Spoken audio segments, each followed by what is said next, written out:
Independent ডিজিটালের নিয়মিত আয়োজন 10 মিনিটসে স্বাগত। আমি তানভীর সোহেল আছি আপনাদের সঙ্গে। আমাদের সঙ্গে আজকে আলোচনায় অংশ নিচ্ছেন সাংবাদিক সেলিম খান। আমাদের আজকের আলোচনা ব্রিটেনের নির্বাচন, বাংলাদেশের কি কিছু পাওয়ার আছে? সেলিম খান, ব্রিটেনের নির্বাচন হচ্ছে, যদিও সেটা বাংলাদেশ থেকে বহু দূরের একটা দেশ, উন্নত একটা দেশ, তারপরেও ব্রিটেনে প্রচুর বাংলাদেশি সেখানে অবস্থান করেন, ফলে এই নির্বাচন ঘিরে কিন্তু বাংলাদেশিদেরও এক ধরনের আগ্রহ আছে।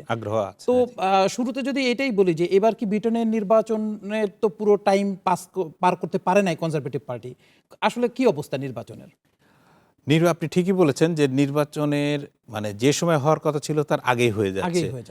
ঋষি সুনাক আসলে টাইমটা ডিসেম্বর বা তারপরে নিয়ে যাননি, তিনি একটু আগেই নির্বাচনটাকে নিয়ে এসে ফেলেছেন এই জুলাই মাসের 4 তারিখে, অর্থাৎ আগামীকাল নির্বাচন হবে।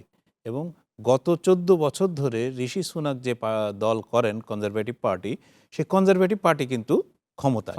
ফলে এই কনজারভেটিভ পার্টি ক্ষমতায় থাকার জন্য গত 14 বছরে নানা ধরনের টার্ময়েল কিন্তু ব্রিটেনবাসী দেখেছে। ফলে এই টার্ময়েলের মধ্যে তার মধ্যে সবচেয়ে বড় ঘটনা ছিল যে ব্রেক্সিট, যে ইউরোপীয় ইউনিয়ন থেকে বেরিয়ে যাওয়ার যে সিদ্ধান্ত, সেটি এই আমলে হয়েছে। এবং একজন কনজারভেটিভ পার্টির নেতা তিনি এটির সমর্থক ছিলেন, তার নাম হচ্ছে বরিস জনসন। এই সময়কালে যারা প্রধানমন্ত্রী ছিলেন, আপনি জানেন ডেভিড ক্যামেরন, তিনি প্রাণপণ চেষ্টা করেছেন এটার বিরোধিতা করার, তার সঙ্গে অনেকগুলো দল বিরোধিতা করা সত্ত্বেও ব্রেক্সিট থামাতে পারেননি। এবং ব্রেক্সিট থামাতে পারেননি বলেই কিন্তু বরিস জনসন পরবর্তীতে প্রধানমন্ত্রী হয়েছেন। এখন জন্ম সনদ দিয়ে খোলো বিকাশ স্টুডেন্ট অ্যাকাউন্ট, নিজের বিকাশ নিজে কর। তো এই নির্বাচনের এখনো পর্যন্ত যে খবর আমরা ধরেন, আমরাও তো ব্রিটেনে নেই, ফলে যে খবর আমরা বিভিন্ন মাধ্যম থেকে পাচ্ছি তাতে হচ্ছে যে কনজারভেটিভ পার্টির অবস্থা একেবারেই ভালো না, তাদের একেবারেই লেজে গোবরে অবস্থা। এখন লেবার পার্টি, দীর্ঘদিন পরে লেবার পার্টির সামনে একটা বড় সুযোগ আসছে এবং বলা হচ্ছে যে ব্রিটেনের যে হাউস অফ কমন্সের, ওখানে 2 সদস্য বিশিষ্ট, 2 দ্বিকক্ষ বিশিষ্ট সংসদ, একটা হচ্ছে লর্ড সভা আর একটা হচ্ছে House of Commons. House of কমন্সের যে 650 আসন আছে, তার মধ্যে 425টার বেশি আসন পেতে পারে আপনার লেবার পার্টি। ফলে তারা একক সংখ্যাগরিষ্ঠতা পেতে চলেছে। এটা মোটামুটি আপনার কনজারভেটিভ দলের সদস্য শুধু না, মন্ত্রী টন্ত্রী সবাই মেনে নিয়েছেন। এবং ওয়ান কাইন্ড অফ ঋষি সুনাকও মেনে নিয়েছেন যে তিনি আর ফিরছেন না। ঋষি সুনাক ক্ষমতা ছাড়লেন, মানে কিছুটা হলেও আগে তিনি ইলেকশন দিয়ে দিলেন। কনজারভেটিভ পার্টির কি এত আগে ইলেকশন দেওয়ার কোনো দরকার ছিল, নাকি দলের মধ্যেই তো তাদের বেশ কয়েকবার প্রধানমন্ত্রিত্ব পরিবর্তন আমরা দেখলাম অল্প সময়ের মধ্যেই? এইটাই হচ্ছে গণতান্ত্রিক ব্যবস্থা চর্চার বিষয়। ঠিক আছে, গণতান্ত্রিক ব্যবস্থা যার যেখানে যতটা পোক্ত বা যতটা দৃঢ়, সেখানেই কিন্তু মানে এই বিষয়টা চলে আসে। যখন একটা সরকার বা সরকারের প্রধান বুঝতে পারেন যে আমার ওই ধরনের জনপ্রিয়তা নেই বা সরকারের এই মানুষের কাছে গ্রহণযোগ্যতা হয়তো কমেছে, তখন তিনি তাড়াতাড়ি মানুষের কাছে চলে যান যে মানুষ বলুক যে আমার জনপ্রিয়তা আছে কি নেই। ঋষি সুনাকরা কিন্তু সেই ব্রিটিশ উত্তরাধিকারী, যে সিস্টেম বা পদ্ধতি, যে সরকার পদ্ধতি, তার উত্তরাধিকারী। তিনি বুঝছেন যে মানুষ আমাদের জনপ্রিয়তা কমছে, সেখানে আসলে ক্ষমতা আঁকড়ে থাকার কোনো অর্থ নেই। একই কাজ কিন্তু ফ্রান্সেও কিন্তু ম্যাকও করেছেন, যে তিনি মানুষের কাছে গেছেন যে তোমরা বলো যে আমার জনপ্রিয়তা থাকবো কি থাকবো না। ওরা এটা প্রত্যেকবারই ওনারা নির্দিষ্ট সময়, কেউ অপেক্ষা করে না যে আমার 5 বছর মানুষ ম্যান্ডেট দিয়েছে, আমি 5 বছরের একদিন আগে ক্ষমতা ছাড়বো না। এইসব জিনিসটা এইগুলো কোনো বাধা ধরার নিয়ম নেই। এগুলো হচ্ছে গণতান্ত্রিক ব্যবস্থার একটা চর্চার বিষয়। এই চর্চা যত বেশি হবে, তত দেখবেন যে সব জায়গায় এইসব সমস্যার সমাধান এমনিই হবে। একটা প্রসঙ্গ আপনি বলছিলেন যে লেবার পার্টির সামনে প্রায় বলা যায় 15 বছর পরে আবারও রাষ্ট্র ক্ষমতা আসার একটা সম্ভাবনা তৈরি হয়েছে। তো লেবার পার্টি যদি আমরা দেখলাম কনজারভেটিভ পার্টির ক্ষমতায় ছিল, লেবার পার্টি ক্ষমতায় আসলে সেটা আসলে মানে বিশ্বের, যেহেতু ব্রিটেন একটা বিশ্বে একটা রোল প্লে করে, আমরা ওই অর্থে বললে আমেরিকার একটা বি টিম হিসেবেই তারা কাজ করে, সমানভাবে কাজ করে। তো লেবার পার্টি আসলে সেটা কি পরিবর্তন আসবে, ব্রিটেনের কোনো পলিসিতে কি পরিবর্তন আসবে? আচ্ছা, বিশ্ব প্রেক্ষাপটে বলার আগে একটু আমি বাংলাদেশের প্রেক্ষাপটে বলি যে এবার আমাদের কাছে কেন এটা গুরুত্বপূর্ণ।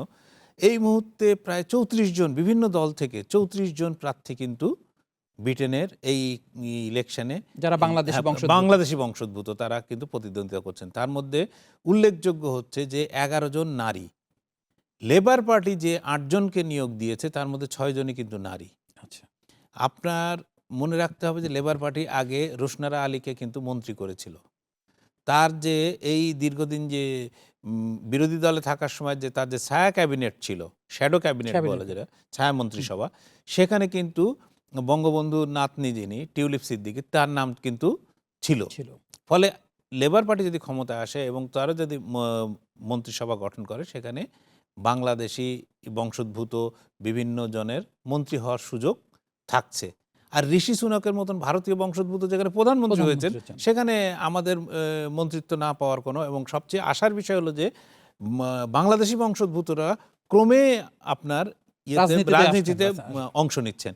আপনি ব্রিটেনের ভারতীয় বংশোদ্ভূত বা তার বাড়ি, আসলে তার বাড়ি ছিল পাকিস্তানে, যে এখন অবিভক্ত ভারতবর্ষ থেকে ঋষি সুনাকের দাদা আফ্রিকায় গিয়েছিলেন, সেখান থেকে পরে ফলে তাকে ভারতীয় বংশোদ্ভূত বলাটা এক পক্ষে মানে ঠিক, আবার ঠিক না, দুটোই। কিন্তু আমাদের যারা এখান থেকে যাচ্ছেন তারা কিন্তু ক্রমে বেশি বেশি করে অংশ নিচ্ছেন। আপনি পাকিস্তানি বংশোদ্ভূত একজন লন্ডনের মেয়র ছিলেন, মেয়র এখনো আছেন, কি সাদিক খান, তিনি আছেন।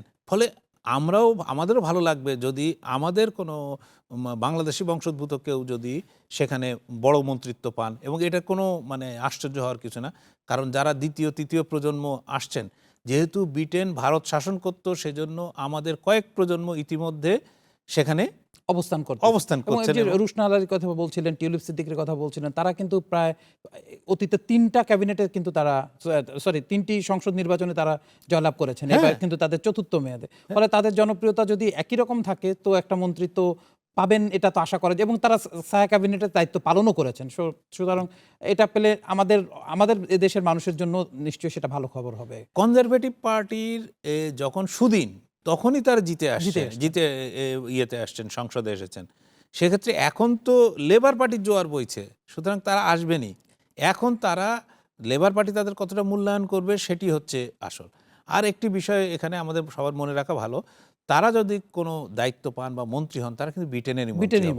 আমরা বাংলাদেশি বংশোদ্ভূত হিসেবে গর্ব করতে পারি, কিন্তু তিনি তার সংবিধান বা তার দেশের প্রতি তার দায়বদ্ধতা থাকবে, সুতরাং খুব বেশি নড়চড় হওয়ার কোনো সুযোগ কম। প্রসঙ্গ কিন্তু আসছে যে আপনি জানেন যে এই অতি সম্প্রতি প্রায় 11,000 বাংলাদেশি যারা ব্রিটেনে ছিলেন, তাদেরকে ইল্লিগাল বলে দেশে ফেরত পাঠানোর একটা প্রক্রিয়া চলছে, এবং ইতিমধ্যে এটা আইনও হয়ে গেছে, এটা চলমান, এবং যে কোনো সময় হয়তো পাঠানো হবে তাদেরকে।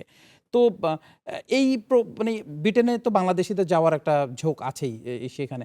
তো এই প্রক্রিয়াটা তো কনজারভেটিভ পার্টির কারণে শুরু হলো। লেবার পার্টির এসে কি এখানে কোনো পরিবর্তন হতে পারে বলে মনে হয়?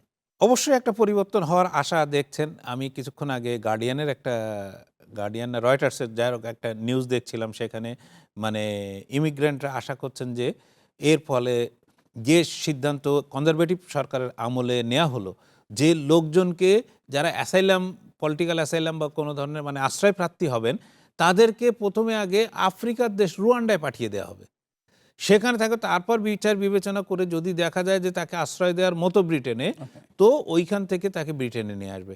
আর এটা করলে কে যাবে?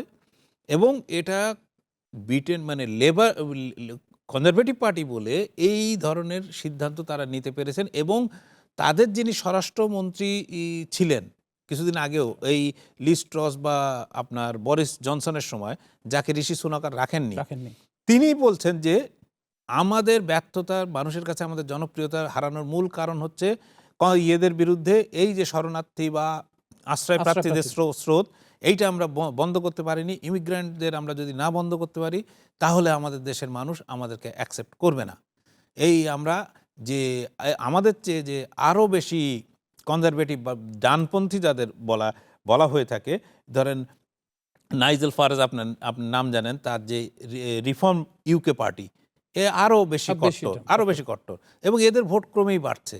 তার মানে এরা যদি ভোট কাড়ে, তাহলে ওই কনজারভেটিভ দলেরই কাড়বে। সেক্ষেত্রে উনি আতঙ্ক ব্যক্ত করেছেন হচ্ছে এই জায়গায়। আর ব্রিটেনের যে একটা বিপুল সংখ্যক মানুষ, আসলে এই দেশগুলো তো এখন অভিবাসী দেশ হয়ে গেছে, ব্রিটেনও তার চরিত্রে কিন্তু একটা একটা বিষয় এখানে কিন্তু আসছে যে যদি কনজারভেটিভ পার্টিও মানে আমি যদি ব্রিটেনকেই বলি, ব্রিটেন ইমিগ্রেন্ট বান্ধব আর হচ্ছে না, থাকছে না।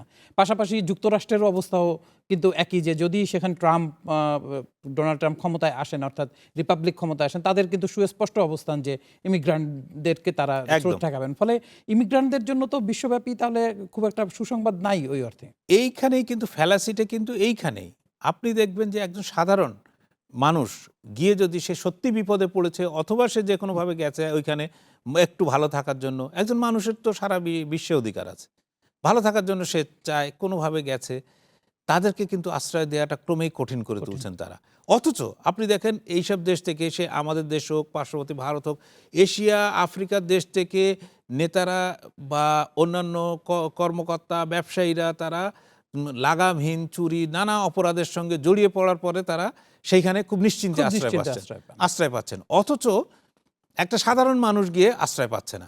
আপনি এখনই অনেক দেশ আছে, আপনি এই যুক্তরাষ্ট্র সহ বহু দেশ আছে যেখানে আপনি যদি একটা নির্দিষ্ট পরিমাণ বিনিয়োগ করেন তাহলে আপনি একদম মানে প্রথম দিন থেকেই ইমিগ্রেন্ট হিসেবে আপনি আপনার পরিবার হতে মানে ওই দেশে থাকার অনুমতি পেতে পারে।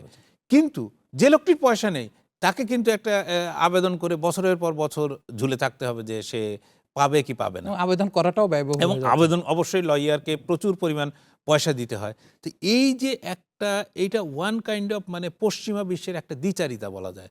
এখন অনেকে যারা ওইখানের নাগরিক হয়ে যান তারাও দেখি আবার এইটার বিরোধিতা করেন। আমার খুবই মানে আশ্চর্য লাগে, তারা মনে করেন ট্রাম্পের নীতি ঠিক আছে, যে ইমিগ্রেন্টদের আসার দরকার। ইংল্যান্ডের উপরে আমাদের একটা বড় হচ্ছে যে ব্রিটেন বা ইউকে, কারণ এখানে তিন নামে পরিচিত, যে ইউকের অংশ হচ্ছে ইংল্যান্ড, স্কটল্যান্ড, তারপরে উত্তর আয়ারল্যান্ড এবং ওয়েলস, এই চারটে মিলেই হচ্ছে ইউকে। তো এই ইউকে যারা মানে বিভিন্ন জায়গায় থাকেন তারা কিন্তু বিপুল পরিমাণ অর্থ কিন্তু আমাদের বিভিন্ন পরিবার পরিজনদের জন্য পাঠান, এবং সেটা কিন্তু বহুকাল থেকে, এবং এটা আমাদের যে রেমিটেন্স বলেন সেটাকে পরিপুষ্ট করে। ধরেন আমাদের যারা মধ্যপ্রাচ্য বা মালয়েশিয়া যারা শ্রমিক হিসাবে কাজ করেন যে ভাইরা, তাদের থেকে কিন্তু যারা ব্রিটেন বা ইয়েতে কাজ করেন তারা কিন্তু অনেক বেশি ইনকাম করেন এবং তারা পরিবারের জন্য বেশি পাঠাতে পারেন। ফলে এইটা মানে ব্রিটেনের এই একটা জিনিস কিন্তু আমাদের নির্ভরশীলতা, বিশেষত আমাদের গ্রেটার সিলেট অঞ্চলের এক ধরনের নির্ভরশীলতা কিন্তু ব্রিটেনের মানুষের উপরে আসে। এবং তাদের এইখান থেকে যাওয়ার, যেরকম ধরেন বাংলাদেশি রেস্টুরেন্টগুলো আপনি নিজেই জানেন যে বাংলাদেশি রেস্টুরেন্টগুলো চলে, সেখানে আগে বাবুর্চি থেকে শুরু করে সমস্ত মানে শেফ এবং অন্যান্য কাজের জন্য কিন্তু এখান থেকে সহজে যাওয়া ছিল, সেই জায়গাগুলোকে কঠিন করে দেওয়া হচ্ছে। আমরাও মানে তার আশা করতে পারি যে অন্তত ব্রিটেনে যেন লেবার পার্টি বা কনজারভেটিভ যেই ক্ষমতায় আসুক, যদি লেবার পার্টি আসে তাহলে যেন তারা কনজারভেটিভদের মতো এতটা কঠোর ইমিগ্রেন্টদের প্রতি না হন, অন্তত বাংলাদেশিদের প্রতি সদয় হন, এটা আমাদের চাওয়া। ধন্যবাদ সেলিম খান আমাদের সাথে যোগ দেওয়ার জন্য। নিশ্চয়ই পরবর্তীতে আমরা এ নিয়ে আরও আলোচনা করার সুযোগ পাব। দর্শক, এই ছিল আমাদের এখনকার মতো আয়োজন। দেখা হবে পরের পর্বে। রবি থেকে বৃহস্পতি থাকুন ইন্ডিপেন্ডেন্ট ডিজিটালের সঙ্গে, থাকুন ইন্ডিপেন্ডেন্ট টেলিভিশনের সঙ্গে।